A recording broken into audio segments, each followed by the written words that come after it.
The buckskin courthouse had never seen a crowd like this. Autumn sunlight cut through the dust like a knife, casting long shadows across floorboards that groaned under the weight of the entire town. The air was thick with the smell of tobacco and nervous sweat. Abigail Porter stood before the judge, her fingers twisting the faded blue fabric of her best dress. The bruise on her cheek had faded to a sickly yellow, but the memory of the blow was still fresh, still hot. Her eyes, clear as creek water, never left the judge's weathered face. Beside her, silent and steady as the mountains, stood Maxwell Reed. He wasn't a knight in shining armor. He was more like a weathered oak that had seen 1,000 storms and refused to break. Across the room, Walter Porter's voice sliced through the murmurs. "Your Honor, she is my wife. The children are mine. The law stands with me." Walter straightened his collar, a smug smirk playing on his lips.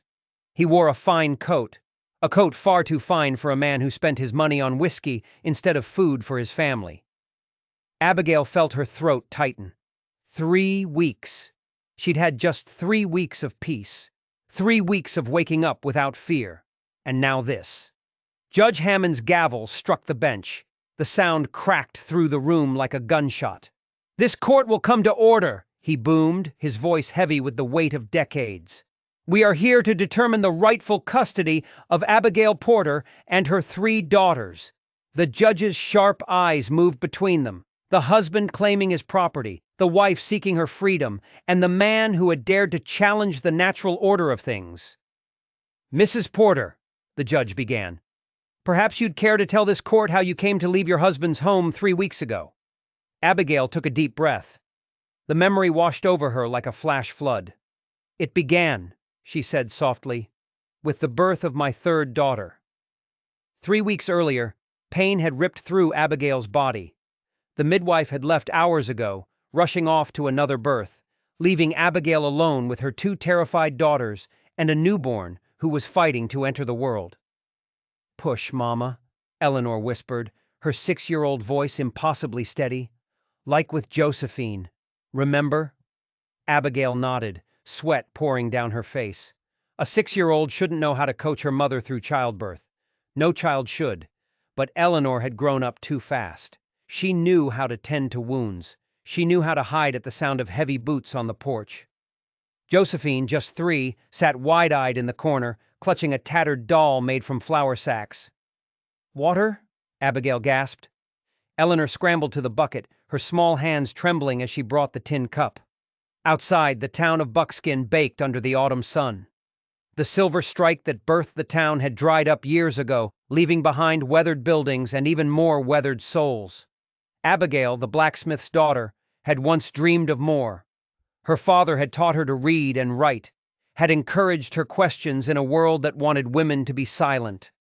Then he had died, and Walter Porter, with his easy smile and empty promises, had seemed like salvation. A final contraction tore through her like lightning.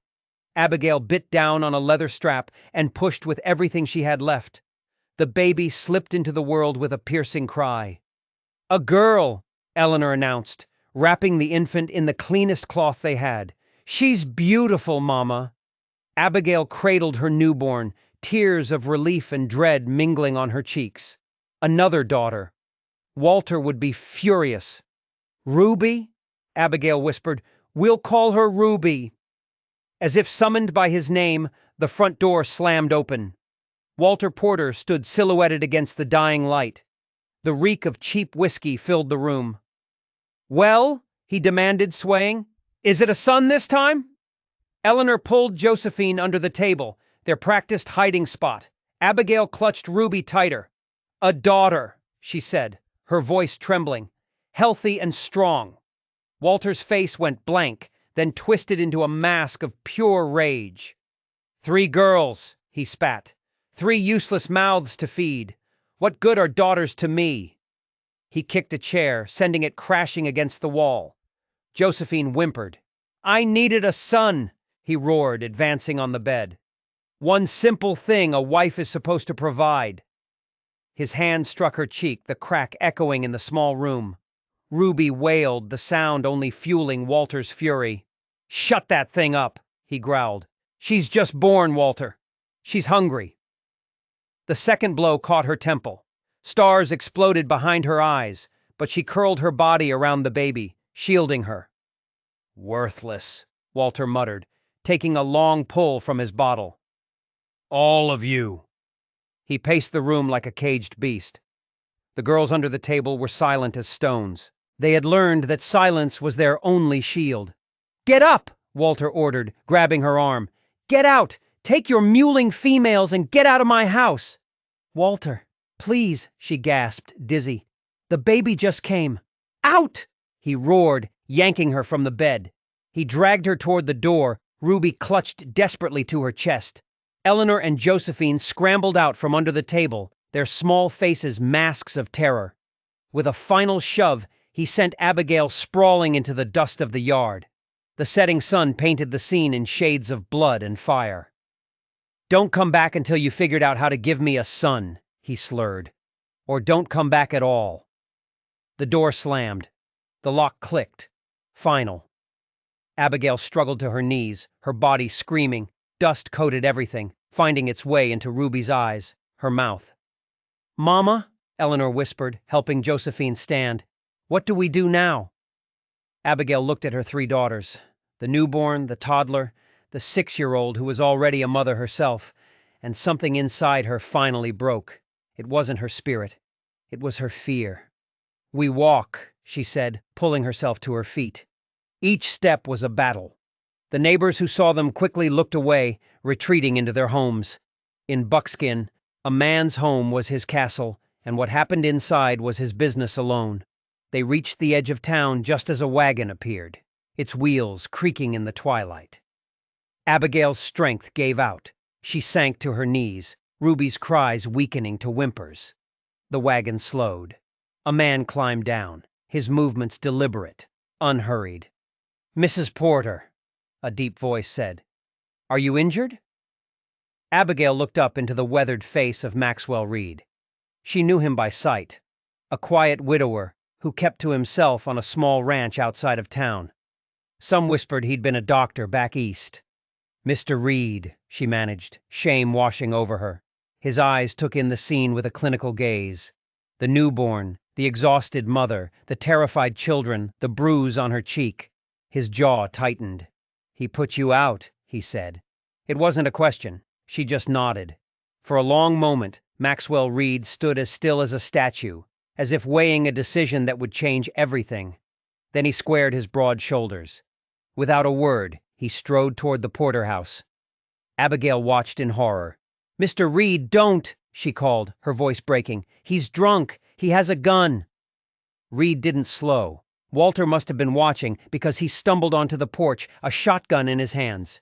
This isn't your business, Reed, Walter yelled, raising the weapon. Move along! Reed stopped at the gate. The 2 men faced each other across the dusty yard. When Reed finally spoke, his voice was calm, but it carried across the distance like a bell.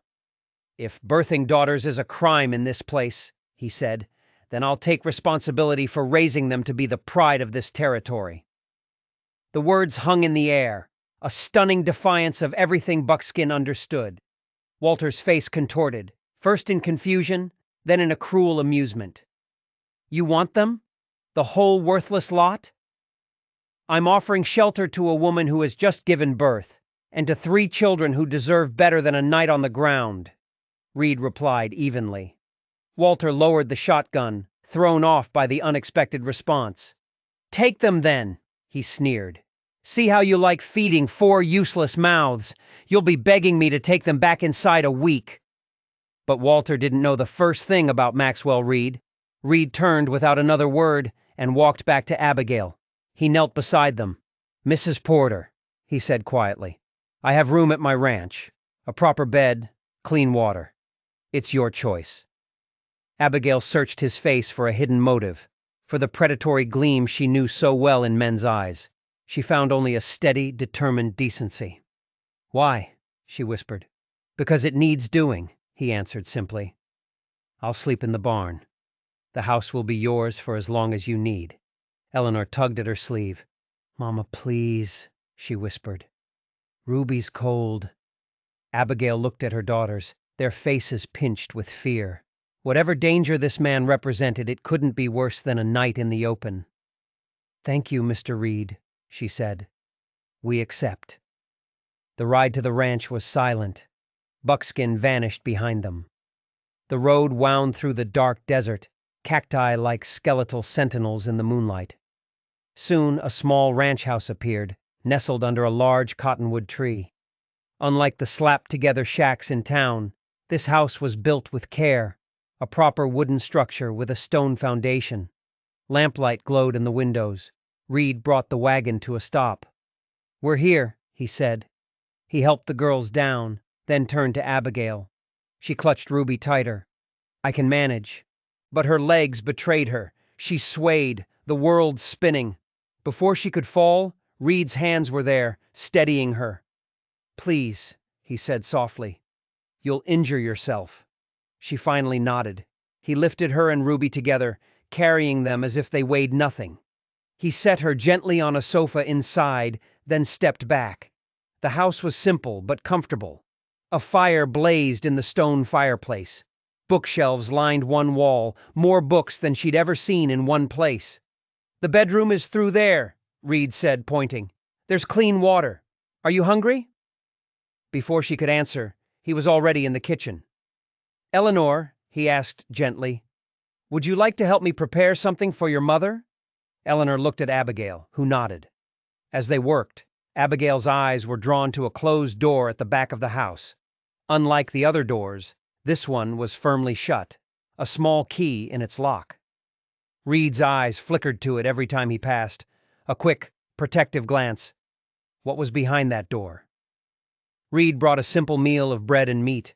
Eleanor followed with tea, her movements careful, proud to be useful. "It's not much," Reed said. "Thank you," Abigail said, the words feeling small. He nodded, then paused on his way out. "There are nightclothes in the dresser. They belong to... They might be a bit large, but they're clean." He stepped outside, heading for the barn. "Is this our home now, Mama?" Josephine asked. "Just for a little while, sweetheart," Abigail whispered. Later, after they had washed, Abigail put the girls to bed. A real bed, with clean linens that smelled of sunshine and lavender. Ruby slept peacefully between her sisters, but Abigail couldn't sleep. Her mind raced. What did this man want? Men's help always came with a price. She went to the window. A soft light glowed from the barn. Then, the gentle sound of a harmonica drifted through the night, a slow, mournful tune. Eleanor stirred. "I can't sleep, Mama." Before Abigail could answer, Reed's voice carried from the barn. He was telling a story, his deep tones weaving a tale about a baby bird that fell from its nest but was cared for by the creatures of the forest. Eleanor's eyes grew heavy, and soon she was asleep. Abigail stayed by the door, listening. When the story ended, she saw movement on the porch. Reed had left a tray by the door, a glass of milk, a slice of bread with honey, an offering left without a word, without any expectation of thanks. Tears pricked her eyes. She couldn't remember the last time someone had simply given without calculating the cost of her gratitude. For the first time in years, the tension began to seep out of her body. Her last thought before sleep finally claimed her was a question she couldn't answer. What kind of man gives shelter without seeking a reward? And what was he hiding behind that locked door? Abigail woke to the soft murmur of children's voices. She rose, finding her dress washed and dried, folded neatly on a chair. In the main room, an impossible scene greeted her. Eleanor stood on a stool by the stove, stirring corn cakes under Maxwell's watchful eye. Josephine was at the table, arranging wildflowers in a jar. "Good morning, Mrs. Porter," Maxwell said. "I hope we didn't wake you." "Mama," Eleanor called, her face beaming. "Mr. Reed says I'm a natural at corn cakes." The praise brought a flush of pleasure to her daughter's cheeks, a sight so rare it made Abigail's throat tighten. When was the last time Walter had offered anything but a curse? Breakfast was comfortable, quiet. When Ruby began to fuss, Maxwell simply excused himself. giving Abigail privacy to nurse. He asked no questions. He made no demands. After the meal, he showed them the ranch.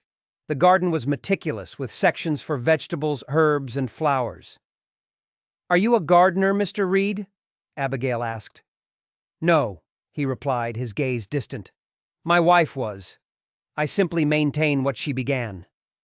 He paused by a large apple tree with a simple wooden bench beneath it. "This was Sarah's favorite place," he said quietly. Then, as if remembering himself, he added, "You're welcome to sit here whenever you wish." Sarah, his wife. Abigail felt a pang of curiosity, but she knew better than to pry into the quiet grief that still clung to him like a shadow. Throughout the day, she watched him with her daughters. He answered their questions patiently. He even fashioned a new doll for Josephine from scraps. His interactions with Abigail herself were polite but reserved, as if he sensed a wall of pain around her and was careful not to breach it. That evening, he was on the porch, whittling. "Mr. Reed," she began nervously, "I need to know what you expect in return." He set down his knife. "Mrs. Porter," he said, his voice gentle, "I expect nothing from you. Not that. Not anything." "Then why?" she asked, the question that had been haunting her. He was silent for a long time. "I was a doctor once," he said finally. "In Boston. Then in the war. I took an oath to do no harm, but also to help where I could." He paused. "Some habits remain." It wasn't the whole story. She could feel it. There was more, hidden deep. "How long may we stay?" she asked. "As long as you need," he replied without hesitation. "The house has stood empty of family for too long." Empty of family. Not empty entirely. She thought again of the locked room. "Your wife," she said carefully. "May I ask about her?" A shadow crossed his face. "Sarah," he said. "She died 8 years ago, along with our twin daughters. A snowstorm. I couldn't reach them in time." The words were simple, but they held an ocean of pain. "I'm sorry," she whispered. He just nodded. "You should rest, Mrs. Porter." As he walked toward the barn, she called out, "Mr. Reed." He paused. "My name is Abigail." A ghost of a smile touched his lips. "Maxwell," he offered in return. The day settled into a strange new rhythm. Maxwell rose before dawn, leaving a simple breakfast before disappearing to his chores. Abigail found a book of herbal remedies on his shelf, handwritten in a delicate script. "To my beloved Maxwell," the inscription read, "all my love, Sarah." The locked room remained a mystery. Sometimes, late at night, she thought she heard soft sounds from within. Not a person moving, but maybe the whisper of pages turning. Her daughters began to heal. The fear left their eyes. Josephine, once a timid shadow, chattered and explored. But it was Eleanor who changed the most. She followed Maxwell everywhere, absorbing his quiet lessons about plants and healing. One afternoon, Abigail found them in the garden, Eleanor grinding herbs. "Yarrow stops bleeding," Eleanor recited. "Willow bark eases pain." "Excellent," Maxwell said. "You have a fine memory." The pride on Eleanor's face was a thing to behold. The peace felt fragile, like a soap bubble. She knew Walter wouldn't just let them go. He would come. That evening she found Maxwell on the porch. "He'll come," she said, the words escaping before she could stop them. "Walter, when the whiskey wears off and he remembers a wife is property under the law." Maxwell was silent for a long moment. "Yes," he agreed. "He likely will." His honesty was a strange comfort. He wouldn't lie to her, not even to ease her fear. "What will you do when he does?" she asked. "That depends," he replied carefully, "on what you wish to do." Again, he gave the choice to her. The freedom of it was terrifying. "I don't know," she admitted. "You have time to consider," he said, rising to leave for the barn. "But know this, Abigail. You and your daughters are welcome here for as long as you choose to stay." A few days later, Maxwell rode into town for supplies. He returned late, his face drawn with fatigue, his shirt stained. "There's a family near Coyote Creek," he explained. Their boy had pneumonia. It was a near thing, but he'll live. He swayed slightly, and she reached out to steady him, her hand on his forearm. The first time she had touched him voluntarily. The contact sent a jolt through her. "You should eat," she said, pulling her hand back. "I kept supper warm." Later, as he ate, he grew serious. "I saw Walter in town," he said quietly. She froze. He was at the saloon, talking to anyone who would listen about how his wife had abandoned him. Abandoned him! A bitter laugh escaped her. "He threw us out like garbage." "Men like Walter rewrite the world to suit their needs," Maxwell said. Did he say anything about coming for us?" "Not directly," Maxwell said. "But he will, Abigail, when his pride demands it, or when he needs something from you." "What should I do?" she whispered. Maxwell's gaze was intense. "What do you want to do, Abigail?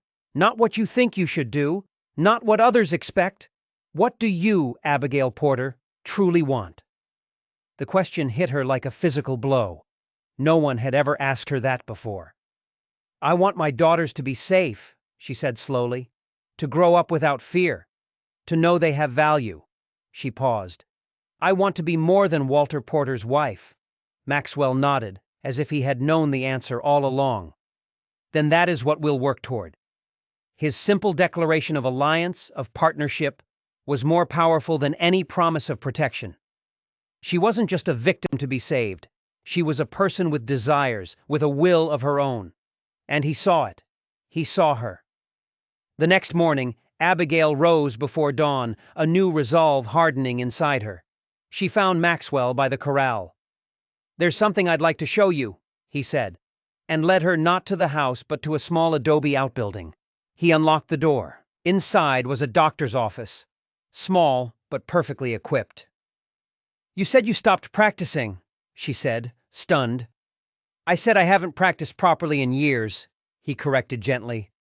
"I do what I can for those who ask." He turned to her. "I saw how you splinted Josephine's doll's arm yesterday. A perfect reduction of a fracture. I could teach you more, if you're interested." The offer was astounding. A man offering to teach a woman medicine in a world where such things were almost unheard of. "I'd like that," she said softly. A cry from the house interrupted them. Eleanor stood on the porch, her face pinched with worry. "Mama? Where are you?" Relief washed over the child's face when she saw them.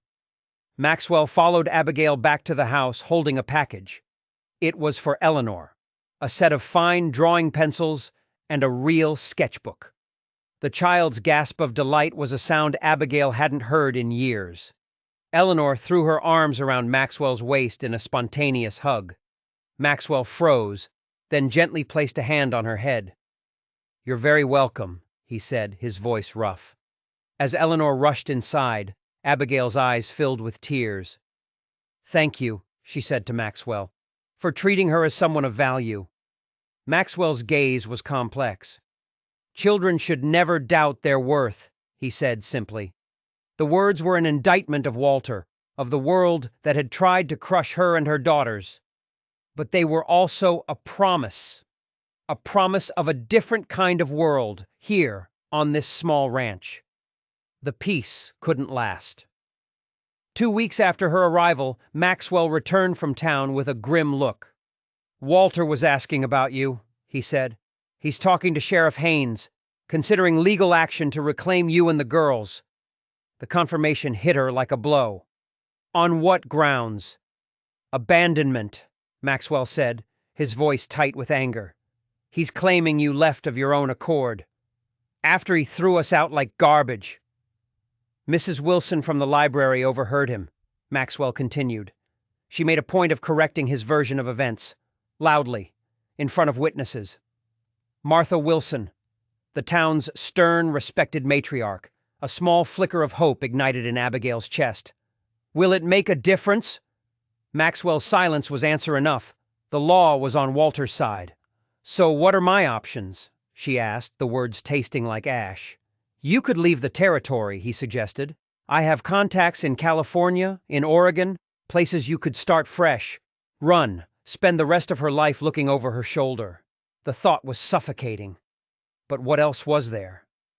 She looked at him, at this quiet, decent man who offered solutions instead of commands, and she realized something that shook her to her core. She didn't want to leave. Not this house, not this ranch, not him. The realization was dangerous. She was still a married woman, but the truth of it settled in her heart like a stone. She was falling in love with Maxwell Reed.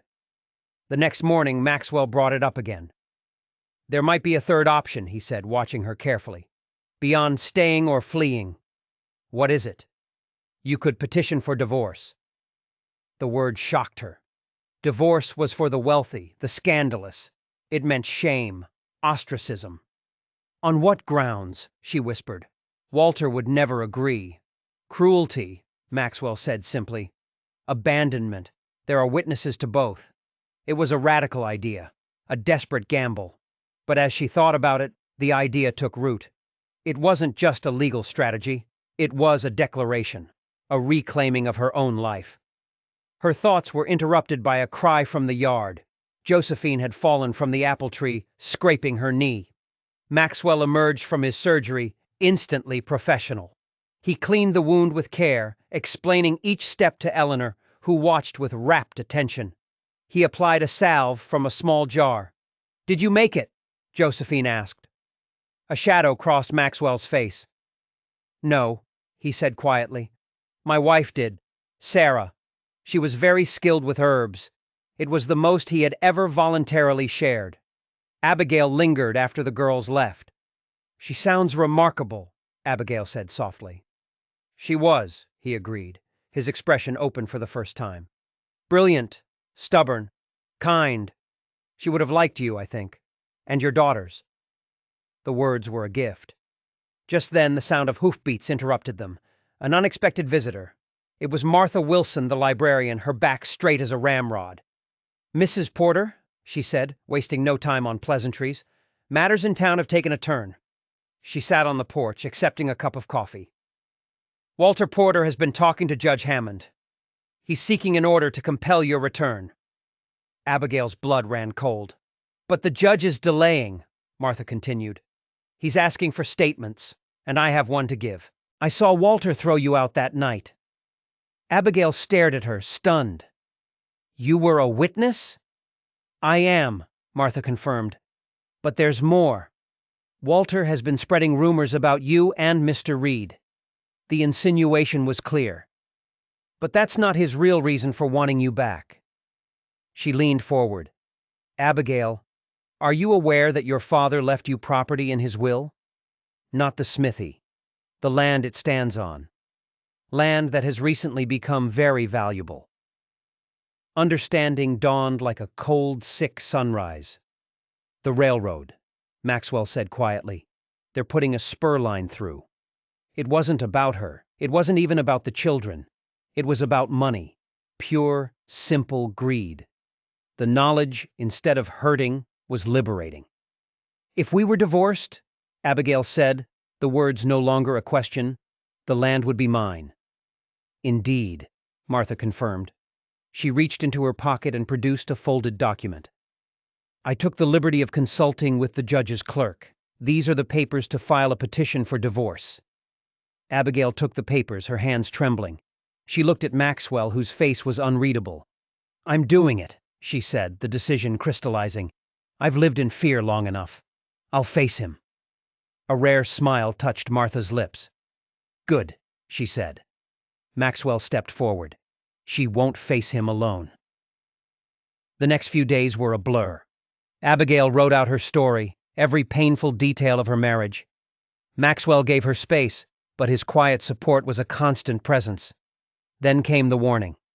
Walter was in town again, Maxwell said, his face grim, boasting he'd reclaim his property before the week was out. "You think he'll come here?" she said. "It's possible," Maxwell acknowledged. "We need to be prepared." He showed her a hidden room he'd made in the barn loft, stocked with supplies, a safe place for her and the girls if Walter came. "I've told Eleanor," he said. "If she hears me call out her father's name, She's to take her sisters and hide. You follow." The thoroughness of his plan was both reassuring and terrifying. They didn't have to wait long. That evening, the sound of approaching horses broke the twilight. 4 riders, moving fast. "Walter," Maxwell said, his voice calm, but his hand moving to the revolver at his hip. "Get the girls to the loft. Now." Abigail hurried the children across the yard to the barn. From the hiding place, she watched as Walter and 3 of his drinking buddies thundered up to the gate. "Reed!" Walter bellowed, drunk and furious. "Send out my wife! I've come to take what's mine!" Maxwell stood alone on the porch. "Mrs. Porter isn't available, Porter. I suggest you go home and sober up." "She's my wife!" Walter snarled, dismounting. "And my property!" He advanced toward the porch, a knife flashing in his hand. "Is that truly why you're here, Porter?" Maxwell's voice cut through the tension. "For your family, or for the land the railroad wants to buy?" Walter faltered. The truth of the accusation hung in the air. His companions exchanged confused glances. "You turned her against me," Walter hissed, recovering. "Filled her head with nonsense about rights and choices." He then dropped his voice to a venomous whisper. "Did you think I wouldn't find out about Boston? About what happened to your family?" Maxwell went rigid. "The great Dr. Reed," Walter taunted, "who couldn't save his own wife and children, ran away to hide in the desert, and now you think you can save mine?" What was he talking about? Abigail's mind raced. Maxwell had said it was a snowstorm. Was there more to the story? Walter lunged, knife slashing. Maxwell moved with a speed that was shocking, sidestepping the attack and sending Walter sprawling in the dirt. Walter's companions, emboldened by whiskey, moved to surround him. "Maxwell, behind you!" Abigail cried out from the loft. He turned, dodging a blow, but the movement cost him his position. He was in the yard now, 4 against 1. The men rushed him. Maxwell drew his revolver but didn't fire. He used the heavy butt of the gun to drop one man, then a sharp, precise strike to double over another, but the third man, Dawson, was bigger. He tackled Maxwell, sending the revolver spinning into the dust. They wrestled on the ground. Walter circled them, knife in hand, waiting for an opening. Abigail couldn't just watch. She passed Ruby to Eleanor. "Stay here," she ordered, and scrambled down the ladder. She burst out of the barn just as Maxwell got the upper hand on Dawson, but Walter moved in from behind, knife raised. "Walter, stop!" she screamed. Everyone froze. Walter's face split into a cruel grin. "Well, look who decided to join us. Come to watch your lover die?" Maxwell moved to place himself between her and Walter. "Go back inside, Abigail. This isn't your fight." "It is my fight," she said, stepping to stand beside him. "It always has been." Walter's eyes narrowed. "Come home, Abigail," he wheedled. "We can sell the land. I'll even let you keep some of the money." The naked greed in his voice ignited a pure, cold rage in her. "I'm not coming back, Walter," she said, her voice like steel. "My daughters and I are done living in fear." He lunged. Maxwell moved to intercept him, but Dawson, recovering, grabbed his leg. Walter's knife sliced across Maxwell's forearm. Blood welled, staining his sleeve crimson. Maxwell ignored the pain, a precise strike sending Dawson down for good. He turned to face Walter, his eyes hard as desert stone. "Enough, Porter," he said, his voice dangerously quiet. "Leave. Now." Walter just laughed. "Big words from a man who's bleeding. What happened to that oath, Doctor? To do no harm?" "To do no harm," Maxwell agreed, "but also to prevent harm. And you, Walter Porter, are a source of harm to everyone around you." With a roar, Walter charged, knife aimed at Maxwell's chest. It happened in a flash. Maxwell sidestepped, caught Walter's wrist, and used his momentum to slam him face first into a porch pillar. Walter crumpled to the ground, his nose clearly broken. The fight was over. His companions, terrified, dragged him onto his horse and fled.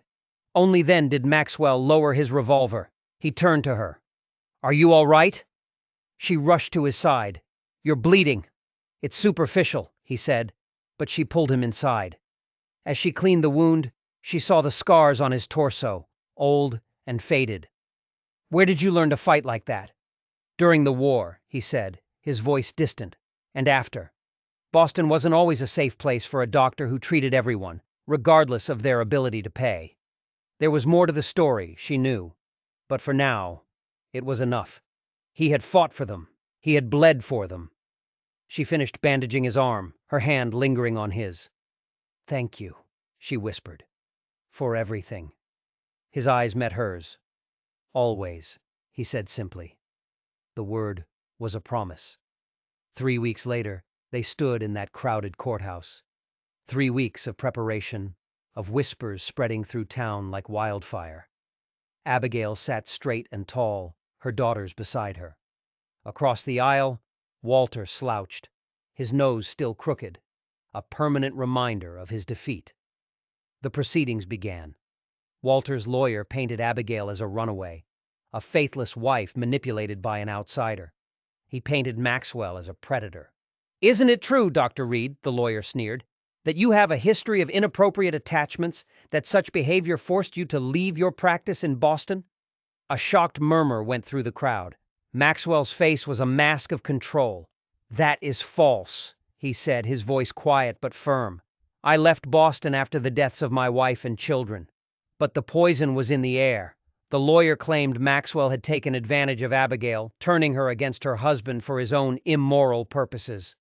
Abigail couldn't stay silent. She stood up.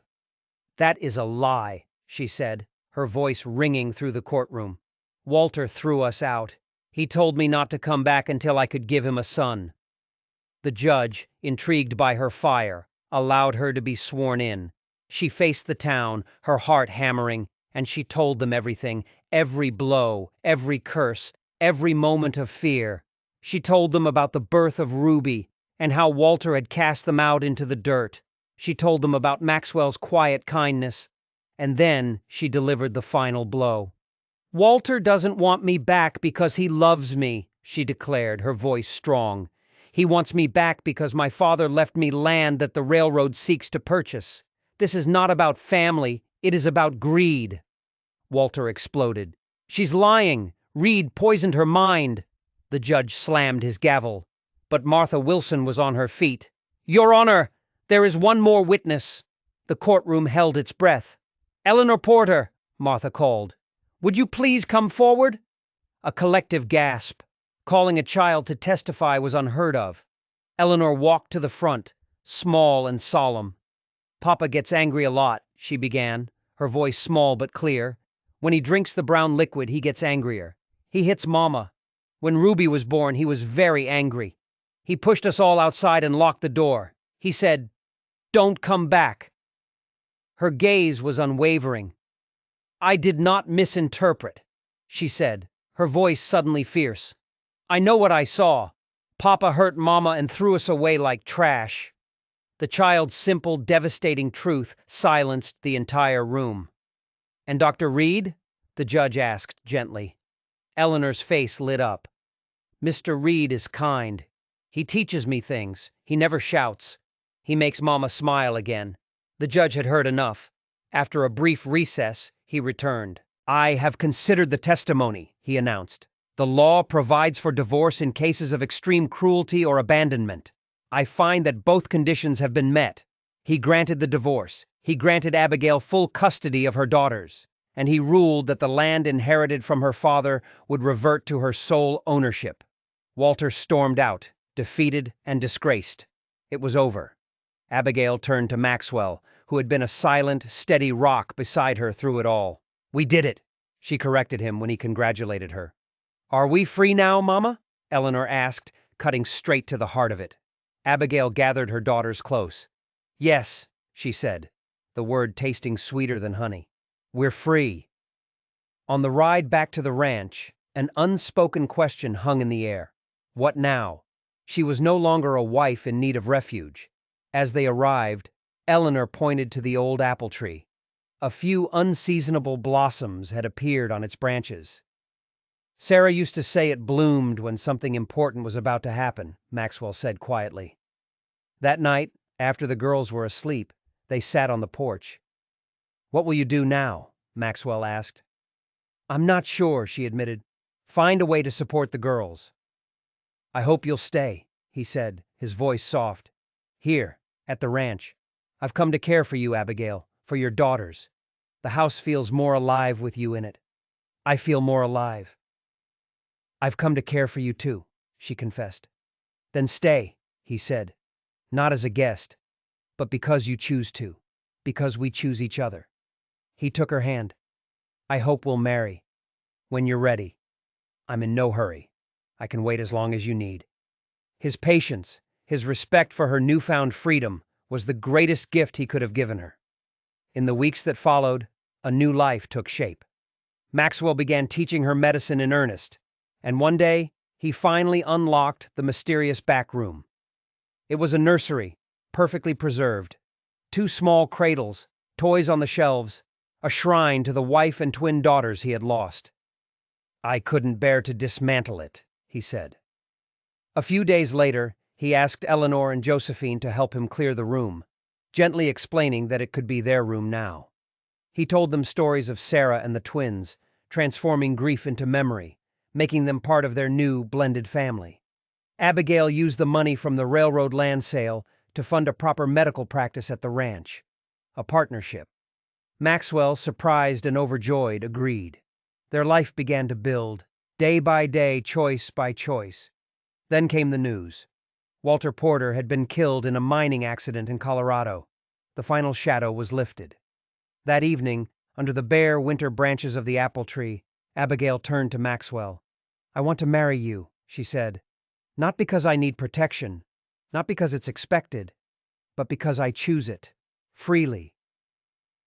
I love you, he said, his voice rough with emotion.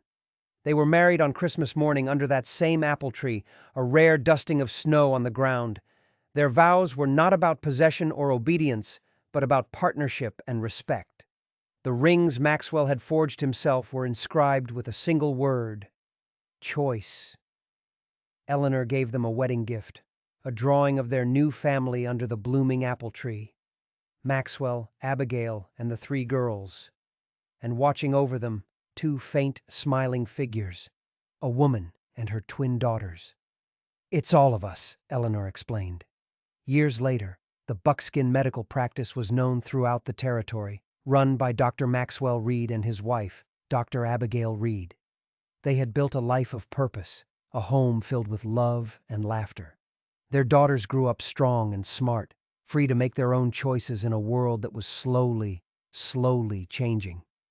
And sometimes, on a quiet evening, Abigail would sit with Maxwell on the porch, her hand in his, and look out at the desert landscape, at the mountains that had once seemed like a prison and now felt like a promise. She had been thrown into the dust, a worthless burden. But from that dust, with a little help from a kind stranger, she had learned not just to stand, but to fly. If you enjoyed this story, don't forget to like and subscribe for more tales of justice and survival.